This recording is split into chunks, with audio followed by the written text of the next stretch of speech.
balikan natin yung history. Tinanggihan kasi yan ni Digong, tama, na maging Vice President. Okay. So, May picture sa hotel. 2016, 2016. So, kung ano man yung mga pinagagagawa niya, baka siguro masama yung loob niya. Okay. Kasi kung believe siya kay Digong noon, bakit bigla siyang 160 degrees nag-iba siya ng pananaw. Kung ang tingin niya ba talagang drug lord talaga si Digong, bakit noon pinuntahan mo at gusto mong maging Vice President? Attorney Topacio, yung last na nagano doon, si former Senator Trillanes, and the usual reaction, ano naman si Mr. Fisherman sa fishing expedition. Yung iba naman, demolition man, kasi demolition. Kaya, ano ang sa yung take on that Trillanes? How do you call that? Replay. Well, just two words. Yeah. Antonio Trillanes. That says it all. Bakit ba siya si Trillanes? I was expecting. That's music to our ears. Oh, why? Antonio Trillanes. Kasi 2016 pa yan ang sinasabi niya. Wala naman siyang napatunayan. So it's the same thing over and over and over again. It's like the boy who cried wolf. Wala nang naniniwala sa kanya. So para sa akin, the fact that you had to summon Trillanes means that you are scraping the bottom of the barrel. Wala na bang iba? Trillanes, Madriaga, alert! Of course, I have to defend. Okay. Trillanes, di ba? Sa akin naman, just to give the counter review, he's vindicated, di ba? Napatunayan. Kasi noon, hindi ma-confirm yung kanyang mga records na dala-dala, sabi niya from AMLC. Ang ginawa ni PRRD noon, sinisante ang Deputy Ombudsman, kahit in my opinion, sorry sa Supreme Court, walang power dapat ang presidente na mag-dismiss ng Deputy Ombudsman, si Melchor Carandang. But dinismiss. Ngayon, kinonfirm ng AMLC na nagmamatch ang records, 18 transactions, nagmamatch. Ang nagmamatch yung amounts and transactions and The dates. pero not the, ayaw nilang magsabi. But the fact that the amounts match means may amount na pumasok. Hindi, yun nga ang problema, di ba? Yung Attorney Jimmy, parang may nakita problema doon. Hindi, ang hindi kasi pinag-uusapan parati. Bakit ba natin pinag-uusapan yung mga hindi ginawa ni VP Sara sa panahon niya bilang VP? Kasi nga, hindi nga impeachable offense. Sinabi na nga sa GR number 278-353 May sal-in, di ba? Sal-in yung pinag-usapan doon. Hindi. Pero we should first clear the table. Tanggalin lahat ng mga pinag-uusapan ni Madriaga sa campaign, nagpalitan sa NOMU, etc. Before 2022. Walang kinalaman and it has been decided by the Supreme Court. Ang tigas ng ulo nila, panay sila balik doon. Now they say it is to establish motive or whatever. That's immaterial. Pinag-uusapan kung impeachable offense ba yung ginagawa. Okay? So doon tayo sa salin, di yun ang pag-usapan nila. Attorney Topacio, doon sa sal-in na sinasabi na ni-insist ni Trillanes, hindi siya na-declare that's violation of betrayal of public trust. Well, you first have to show na dapat may i-declare na hindi dapat i-declare. A SAL-ed is just that. Ngunit alam nyo, katulad na sinasabi ni kasamang Jimmy, they will ignore all of these rules. Why? Because they want to convert yung hearings doon sa House Justice Committee into a platform for character assassination. So, wala yung pakikinggan. Sinabi ko nga sa isang forum, sabi ko, huwag na tayo magbulahan pa. May probable cause yan. May probable cause yan. Kahit anong mangyari, pagbalik-balik pa rin mo man, ang building ng Batasan Pamansa, there will be probable cause. They will find probable cause. Hinahabaan lang nila para maging boli pulpit. At that is the truth. That's the Luistro, sina De Lima, napakapangit nung ginagawa nila. Doon sa sentence. Oo, kasi Pero, di ba, attorney, si Supreme Court mismo nagsabi, give due process. Magka-hearing dapat sa House. Kasi last year, pinast-track namin Ngayon, nagbabagal sila. Due process is not necessarily an extended trial because if you use the context of a hearing to destroy a person, that is already violation of due process because you are prejudicing the Senate. The exclusive prerogative to try belongs to the Senate. Hindi na sila nahiya kay Senator Robin. Ang gwapo-gwapo. pangungunahan mo. Eh, huwag Senator naman Judge. Ano gagawin ko? Balik natin kay Trillanes na. Okay. Hanggang saan na sila nakarating eh. Oh, sige. Hindi pa ako nagsasalita.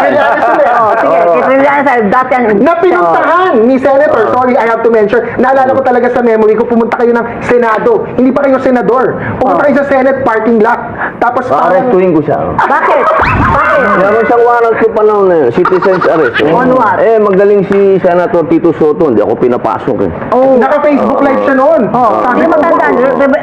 refresh my memory, please. Pero doon muna tayo sa ano. Umpisa muna tayo doon sa... Eh, yun ang pareho kami pagkakatan ng eh. eskwelahan yan ha. Pareho kami Siena Oh. College. Magkaklase kami yan. Siena College. Siena College. totoo lang ba ba yun? Totoo yun. Totoo yun. Kahit itanong sa Magkabatch kayo or over magkabatch years? sila. Magkabatch. Oh. Same batch. Imagine that. Same, magkaano kami. Kaya, yung sinasabi, balikan natin yung history. Di ba? Tinanggihan kasi yan ni Digong Tama. na maging vice president. Okay. So, May picture sa hotel. 20. oo, 2016, may no? about 2016. 2016. So, kung ano man yung mga pinagagagawa niya, baka siguro masama yung loob niya. Okay. Kasi kung believe siya kay Digong noon, bakit bigla siyang 160 degrees eh, nag-iba siya ng pananaw. Oo. Kung ang tingin niya ba talagang drug lord talaga si Oo. Digong, bakit noon pinuntahan mo at gusto mong maging vice president?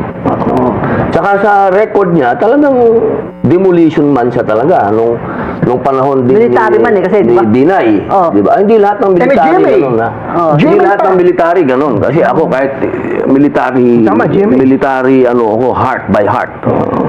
So, yung sinasabi ko lang, ginawa niya yan kay Binay eh. Nung number one si Binay noong tatakbong presidente. Ganon din ang ginawa niya. In tandem with Senator Alan Peter. Cayetano. So, talagang hindi naman siya humiwalay eh sa karakter niya. Yun talaga Okay. siya. Consistent. Consistent naman siya. Talagang may pangarap siya. Siguro. Gusto ko mabalik yung sinasabi ni Attorney Jess na may nakaraan kayong dalawa. Wala naman kasi pag-ibig ng kaya. Kasi sa Senate parking lot, kasi hindi ka pa senador. Hindi, may arrest kasi si Trillanes no na-cancel yung amnesty. Wala kasi okay. gustong umaresto nung panahon na yun. Oo, di ka pa Sabi ko, senador kung nun. wala nga aresto, ako na. Okay, citizen's arrest. Opo. Senate parking lot. Ano naman yan eh. Ano naman yan. Allowed naman yan. Citizen's arrest. Naka-Facebook live si Sir noon. Oo. Pinapanood ko yun. Ang sabi ni Trillanes, bakit daw para akong bata? Ang sabi ko, ikaw ang bata, bakit ka tago ng tago? Nakikipagtaguan ka sa akin. Yun ang history namin dalawa. Okay. Pero okay naman kami, nagkita lang kami na uli, nagkwentuhan pa nga kami tungkol sa Siena. Okay. Pag-fast forward tayo, sinasabi niyo baka talagang definitely baka maakit sa Senado yung impeachment kay VP Sara. Ewan ko kung papasayan sa plenaryo ng Kamara. Hindi, mag-assume lang tayo kunyari na gaano ka kahanda maging senator judge and most probably ipapresent din si Trillanes yung mga ano niya. Maganda. Kasi nang inaantay ng taong bayan. Kaya lang, ang tanong ko, yan ba talaga ang solusyon sa problema ng bayan natin? Ito? Talaga? Ba't di natin pag-usapan ng sweldo ng tao hanggang ngayon, ang minimum wage? Ano na nangyari? Pero you are Sana yun ang pag-ukulan ng pansin. parang very ka confident na hindi papasa sa House plenary yan. Bakit parang merong swift May sources ka ba, Sen? Wala naman akong Ano sources. nasa-sense Wala mo? naman Ano akong nasa-sense sources. mo? Kasi parang, sino paniniwalaan natin? Ito mga taong paulit-ulit na lang na sinasabi. Si Madriaga na Bago lang si Madriaga, kidnapper. sir. Hindi nga. Si Trillanes, paulit-ulit na yan. Pero Hindi ko paulit-ulit yung sinasabi yung niya. first impeachment attempt, 215 congressman yun. Before the elections, 2015 O, di ba election. sabi ni Congressman Toby Chanco. Toby Chanco, nagkapangakuan dyan ah. Parang gano'n, di ba? Nagkapangakuan. Oo. Baka magkapakakuhan na ulit ngayon. Quick question lang. Quick question. Do you think yung mga nangyayari kay Martin Romualdez ngayon will affect the plenary vote? Siyempre, definitely. Kasi nung unang impeachment, alam naman natin na ang speaker noon ay si Martin. Oo.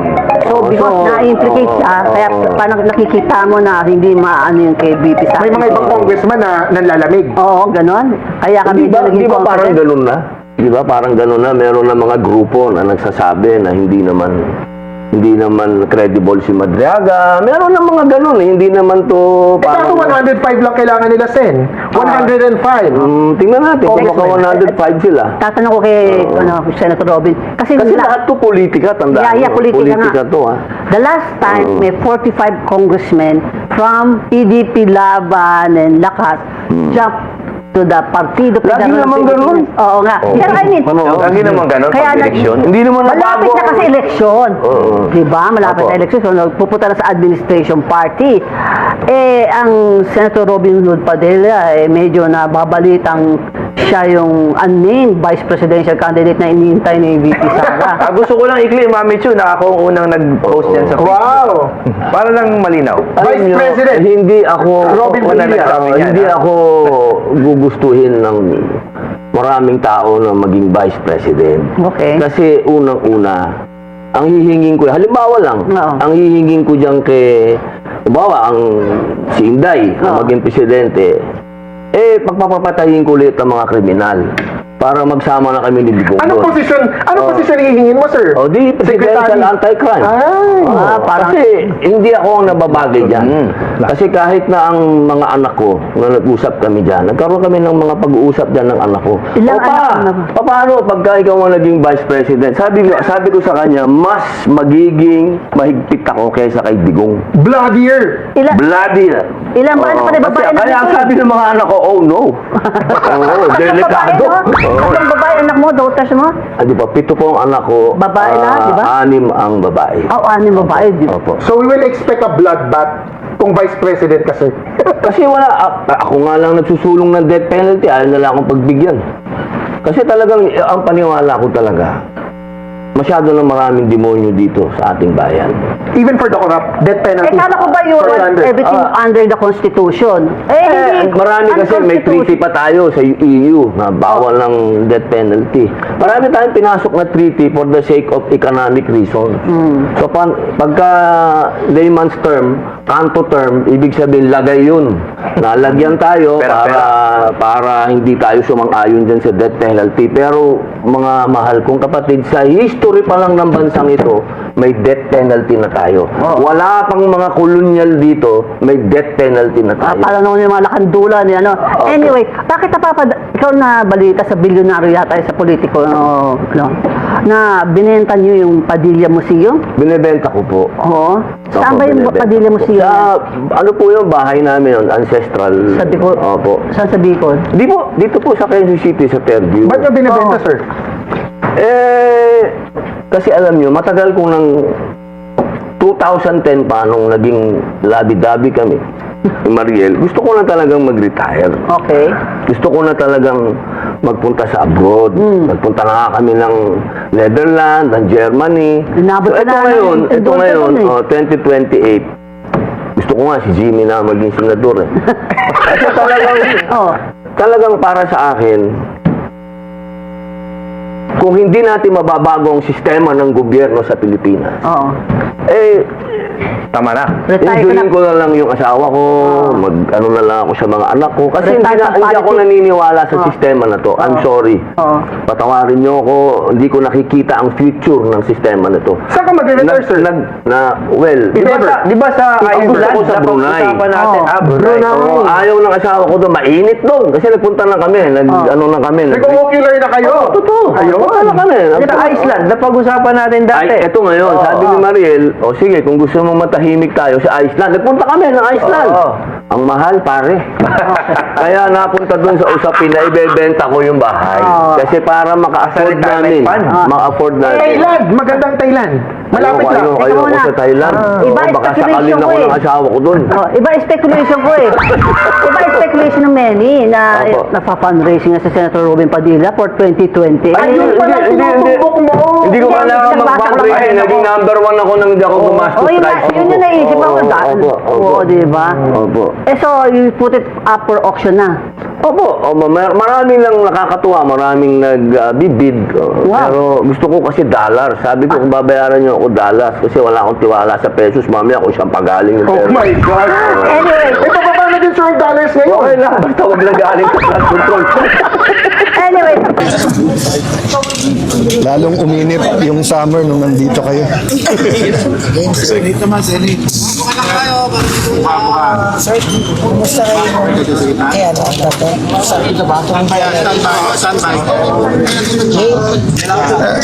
One cent for...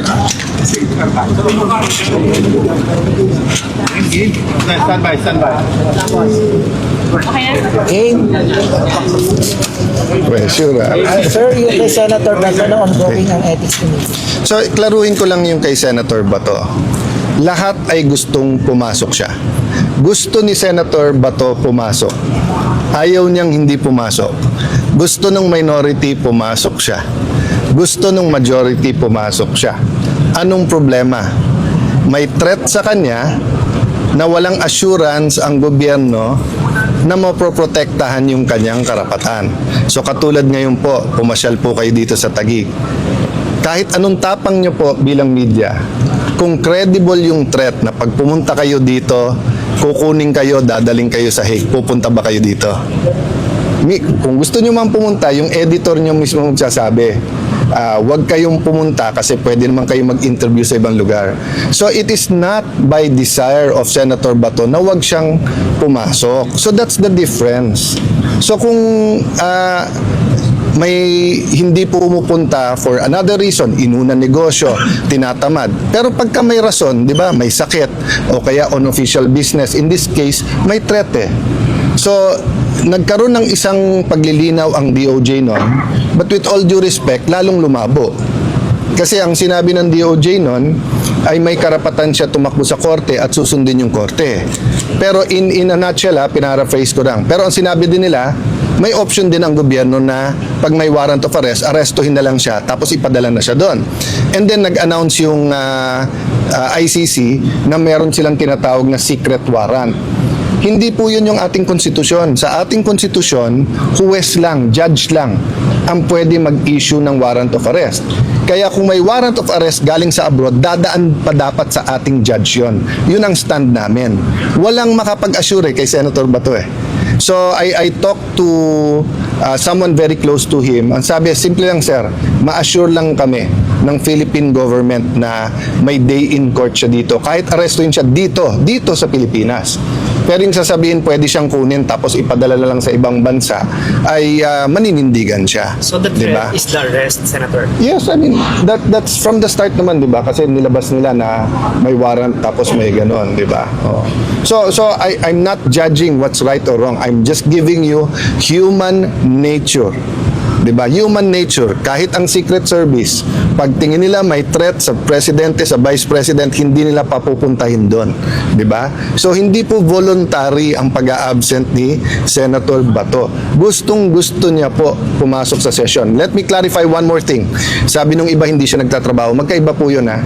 Kasi sa loob man o sa labas ng Senado, napaka-importante ng plenary, napaka-importante po mag-participate, napaka-importante po ng committee hearings. Kung magkakaroon ng impeachment, napaka-importante din na umattend doon. But that's not the totality of the work of the senator. The research, the consultation, going around the country, that's all part of the work. So katulad ngayon, di ba, break. Diba? But after this, tatakbo ko, group of businessmen naman, consultation naman about yung contingencies dito sa energy crisis. That's part of my work. Diba? So, kung may hearing kanina, I could have attended that or this. Kung may hearing mamaya, I can attend my consultation or that, but that doesn't mean we're not working. Ganon din kay Senator Bato. Fully functional yung staff niya, yung mga memos sa kanya, mga filing nila, magpo-monitor tuloy-tuloy. Again, do I want him to attend? Yes. I think he also wants to attend. Namimiss na niya yung trabaho niya sa Senate mismo. Kaya lang kung ang kapalit naman doon, pagtuntong niya doon, bigla siyang arestuin, bigla siyang isakay sa aeroplano at ilipad sa Hague, 'di ba? Ilalaban niya yung karapatan niya. So walang reason para i-dismantle yung office at hindi siya pasweldohin na. Kung gano'n, para mong sinabing i-threaten mo na rin yung 23. Diba? Dapat, yun ang baliktad eh. Bakit ang tinitignan natin yung may threat? Bakit hindi mapanindigan ng gobyerno, Senator Bato, nasa Pilipinas ka, may korte dito, safe ka. Pumasok ka, walang kikidnap sa'yo. O, hindi siya ma-assure ng ganun eh. So again, I'm not judging, pero linawin lang natin yung sitwasyon. Kasi ang lumalabas na sitwasyon para bang siya ang ayaw pumasok at dapat siya disiplinahin. Hindi ganun ang sitwasyon. Gusto niyang pumasok, pero live yung threat sa kanya. Sir, yung partial, other issue, yung partial committee report sa Senado, yung sa Blue Ribbon regarding the flood control, as of now, Sen, wala pa po itong sapat na pirma, yung comment po. Well, two things. One, I've been around government long enough to understand na systemic yung corruption. Napakasakit, napaka-tragic yung flood control scandal, but may opportunity dito. Yung opportunity dito ay ang opportunity dito is yung hindi lang one time big time, no, but to go to the root of the problem ng corruption sa Pilipinas and really address it. Ang unang naging problema is we didn't start with the truth. 'Di ba? From the start sinasabi natin hindi lahat yung ghost, pinalabas lahat ghost para mas maraming magalit. Ngayon ina-admit nila hindi maraming ghost. Pangalawa, from the start sinasabing may mastermind pero tinatagpi-tagpi. O ano nangyaring net effect? Everyone na magkalaban sa local, sa national, ang kanyang mastermind, yung kalaban niya. Rather than finding kung sino ang tunay na mastermind pangkabuuan. Okay. Having said that, I believe sincere lahat. Sincere ang Pangulo na isolve to, sincere ang Kongreso, sincere si Senator Lacson, etc. But eto lang ang tanong ko why so much fuss about the partial when we have the opportunity to have the whole and bigger picture? Even sa pilian ng witnesses, in my experience, alam niyo naman naging chairman din ako ng Blue Ribbon ng matagal, you just allow the witnesses. Then through cross-examination, through the questions, interpellations ng mga senador, makikita kung sinong sinungaling at hindi. Ang difference lang, noong 2007, nung kami, wala pa masyadong social media. So nandyan ang lens ninyo bilang journalist. So dino-double, triple, quadruple, fina-fact check nyo. Ngayon kasi, lahat may social media. So, for the same witness, may grupong maniniwala, hindi. But that shouldn't stop the Senate from inviting witnesses. Kasi kung sasabihin natin, ang i-invite lang natin na witness ay credible, then number one, you're already prejudging. So pag hindi pala na-invite yan, hindi credible. Pag na-invite pala yan, credible. Di ba? Secondly, you're taking out the opportunity for the people to judge from themselves. Di ba? So kung sasabihin mo, halimbawa, Mike Defensor, o sabihin mo, totoo ba sinasabi about the Marines o hindi? Let the people judge. O ngayon, yung sa NBI, sino paniniwala natin? Yung NBI o siya? Di ba? That's the beauty of having 24 senators. We're not all members of the Blue Ribbon, but anyone can attend and anyone can ask. So ang tingin ko, we're making a mountain out of a molehill dun sa partial. So, naapektuhan din kasi ng konting rivalry ni Senator Lacson at Senator Marcoleta. But the reality is, di ba, bakit tayong nakapokus sa partial? Hindi pa nga na-unveil lahat In fact, marami sa amin kasi binasa, we don't agree with the report. So hindi sa ayaw namin pumirma. Di ba? We have a lot of disagreements there. But why are we not talking? Ako personally, hindi pa tapos iniimbestiga mo marami, hindi lang to marami pang yugto maraming nabubuksan. So for example, if you invited Zaldi Ko when he was still chairman ng appropriations, iba malamang sagot niya. Nung natanggal siya, iba sagot niya. Nung bumaliktad at sinasabi na admin at hindi siya, iba na naman storya. Hindi ko alam pag nahuli at pumunta dito kung iba. So our effort should be get him there or get key witnesses like him to get him to the Senate and to the DOJ and to the Ombudsman. Until then, di ba, it's he said, she said, and ang problema, he said this ng January. But siya din, he said this nung October. But siya din, he said this last year, ganito. So paiba-iba So sa hearing mo lang matetest yung credibility. Pero yung sabihin mo lang na, di ba, kahit ang sinungaling, hindi ibig sabihin lahat ng sabihin niya sinungaling. Kasinungalingan. O kahit na yung pare, pastor, hindi pag nilagay mo dyan, 100% na sasabihin ay totoo. That's why you test them nga per statement. Sir, So I'm hoping we will finish the investigation. But if you ask me my opinion, the whole truth will come out next administration pa. The same thing sa Duterte administration, whether you're pro o anti, kailan lumabas yung mas maraming katotohanan? During his administration or after? About Cory administration, whether mabango o hindi, kailan lumabas yung katotohanan? Nung panahon na ni FBR at saka ni ERAP, the reality is we're a very political society. And whoever tells the story gets has the resources, the human resources, the financial resources, the storytelling techniques, di ba? So sometimes time will tell or the better timing will tell you the whole of the story, di ba? So katulad ngayon, lumalabas ngayon, di ba? Pinupinterya natin 2025 budget, na tama naman. Pero lumalabas maraming ghost na sa 24 at 23. Pero hindi pa lumalabas ng gusto, pero yun ang lumalabas. Pwede bang yung building is like fiscal, ano masasabi niyo ngayon? Well, all over the Philippines, we did our own investigation. Number one, walang ghost sa Taguig. Number two, it was all bid, etc. Ang initial information namin is marami, iba yung sa bidding, pero hindi yun yung actual contractor. So, gamit ng lisensya. So, I leave it up to the DPWH for their own investigation. And then, dito wala kaming sinasanto. Di ba? But that's the problem pagka open bidding. Di ba? Pag open bidding, anyone can win. But that's precisely why we invited you. We invited Sec Vince. Walang tinatago dito. And in fact, may mga iba, may kamalian sa paggawa. So how do we fix it? So it's all about funds of DPWH lang, hindi funds na sino mang congressman o senator. Basta't alam kong nasa GAA siya. But yung actual details, hindi ko alam. Actually, una kong nakita yan sa internet din eh. Tapos bigla akong tinanong. Tapos we sent people here to look at everything. Yung natapos, etc. Then we asked, we interviewed yung gumagawa. Hindi sila empleyado nun. Pero Sir, kung anong company? I don't have the details kasi I just did the preliminary but both DPWH and the local government should have all the facts and everything. Pero people are asking sa why leave the investigation to the DPWH when in fact sila yung nagpabibig kasama yung It's everywhere eh. I mean sa Pasig City, kay Vico meron din, kay Mayor Magalong meron din. So when I say leave it to the investigation, DOJ, Ombudsman, DPWH, and we have a new DPWH. So the people they're investigating are new people, di ba?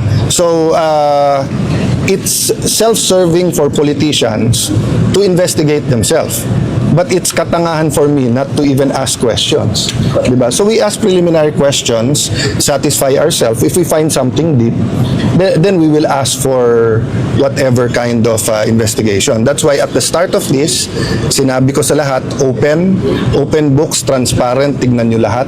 And ang request ko lang, sabay-sabay gawin. Para nga hindi yung may tinitignan, may tinititigan. Okay? Wala, hindi naka-line item, no? Inilagay doon sa others. Alright? Yan po ang inyong claim dito. Pero sir, doon sa ilang SALE ng VP, naka-line item, di ba? Tama po. Yes, okay. Admitted naman po natin yan. Opo, di ba? Doon sa mga iba, naka-line item. Ngayon po, nasa others siya. Kasi nga, magandang depensa din po yan, attorney, ano? Na, hindi kasi nandun na sa others ito. Doon na yan, kumbaga.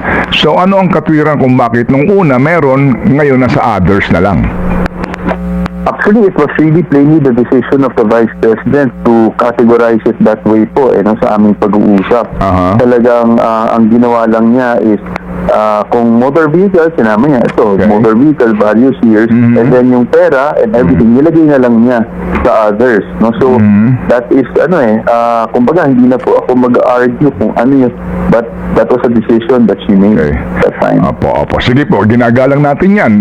Doon sa practically pong sinasabi, hindi naman yung binabanggit sa mga headline na 6 billion nandoon sa actual na deposit ng Vice Presidente, di ba? Wala po namang ganong usapan. Dumaan yung perang ganon kalaki ang volume. Ibig sabihin po, di ba?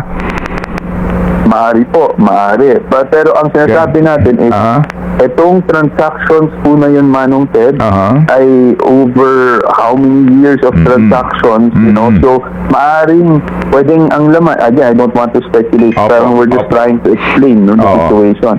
Maaring ang pera mo sa bangko ay maaring 500,000, but through the years, you're transacting, siyempre may nadadagdag dyan ng konti dahil may sweldo ka, you're transacting, at dahil if you add all the transactions, lumobo tuloy ng 6 billion kasi it's just an addition of all the transactions that a person has made. Pwede nga din pong ganun po ang katwiran dyan kasi hindi lang ito 1 taon, 2 taon eh. Mahaba ito, 2009 o 7 all the way sa 2026. So mahabang panahon ito, talagang pwedeng umabot ng ganung kahalaga yung billion, yung dumaan na transaksyon doon po sa kanyang mga bank accounts. Pero ang tanong naman ng iba, ang question ng iba is ang report ng SEC doon sa kanyang mga negosyo, mga lugi daw eh. Di po ba? At saka pag kinuwenta natin yung kanyang sweldo, hindi naman aabot ng ganong bilyon. So saan ang galing yung mga perang yon? Yun po ang tanong ng iba. Kasi nga, I think Manong Ted, yun yan po yung kailangan natin klaruhin na punto, no? Na hindi kasi, if you add, hindi ibig sabihin nito na pag billion yung naging addition, is billion yung kinita niya ng mga taon na yun, di ba? Ang ibig sabihin lang po nun is lahat ng transaction ay umabot ng ganong billion. So for example, kung ako po ay naglagay sa isang time deposit, for example, meron po akong pera ngayon, no, sa bangko, siyempre dineposit ko yung pera sa bangko, that's already one transaction, inward transaction, or inflow. Ngayon po, pag ako po ay nilagay ko po sa time deposit yung pera, that's another transaction, but it's the same amount of money. Hindi po ba kaya 1,000? Simple na lang natin, 1,000. Nilagay ko sa time deposit, that's another transaction. Under AMLA, that's already 2,000. Hindi ba? Tapos, pag bumalik po yung pera from time deposit kasi nag-mature siya, tapos dumagdag po yung pera, naging 1,000, naging 1,500. Babalik siya, may additional 1,500 ka na naman. Pero actually, if you look at it, the money was really just 1,000 na may kinita kang konting interest. But if you look at it from a transaction perspective, lumulobo po talaga kasi ang tendency. Sige, so similar to the Corona formula eh. Panahon ng pero pagdating po doon naman sa AMLC, it doesn't refer kasi mismo dun sa kung magkano nasa account mo. It refers to transactions over that span of time, no? Kahit 1 year. No, so yung kung ang pera mo ay 500,000 lang sa isang taon, pwede kang nagkaroon ng maraming transaction dun sa 500,000 pero maglolobo. Yun lang po yung ano natin, no? But yes, we are, to answer the question, we are ready po to tayo naman sa defense team, ready tayong ipakita na lahat ng binasara ng vice-presidente ay talagang kung ano lang ang pagmamayari niya at wala po siyang naging concealment, misrepresentation o tinagong yaman, kumbaga. Yung pong aligasyon ni Ginoong Trillanes, as you know, no, sa inyo po napakinggan at napanood rin ito hong pagdaan ng sinasabing mga deposito maging sa joint account ng dating Pangulo at ni VP Sara na nanggagaling daw sa isang umano, no? Ito nga po, wala pa siyang side na inilalabas ngayon, itong Sami Uy na ito. Actually, Manong Ted, si Mr. Sami Uy, yun nga mahirap magsalita for him dahil unang-una, wala kaming relations, no? Pangalawa, hindi rin ako abogado niya, so we're also waiting for his side. Pero ang masasabi lang po natin is ang vice-presidente, ang nasabi niya is wala siyang natanggap ng mga ganyang mga amounts, no? And kung susuriin natin, ang report naman po kasi, ang sabi ay bumili allegedly si Mr. Sami Uy ng mga MCs, di ba? At ang recipient indicated in those MCs ay ang ating vice-presidente, among others, kasi may iba pa silang pinakita ng mga cheque. Pero hindi naman po conclusive yon kung yun pong amount ay na-deposit talaga kay vice-presidente o sa kung anumang account. At kasi talagang ang paninindigan ng ating vice-presidente, wala siyang natatanggap ng ganyang amount from anyone from Sami Uy.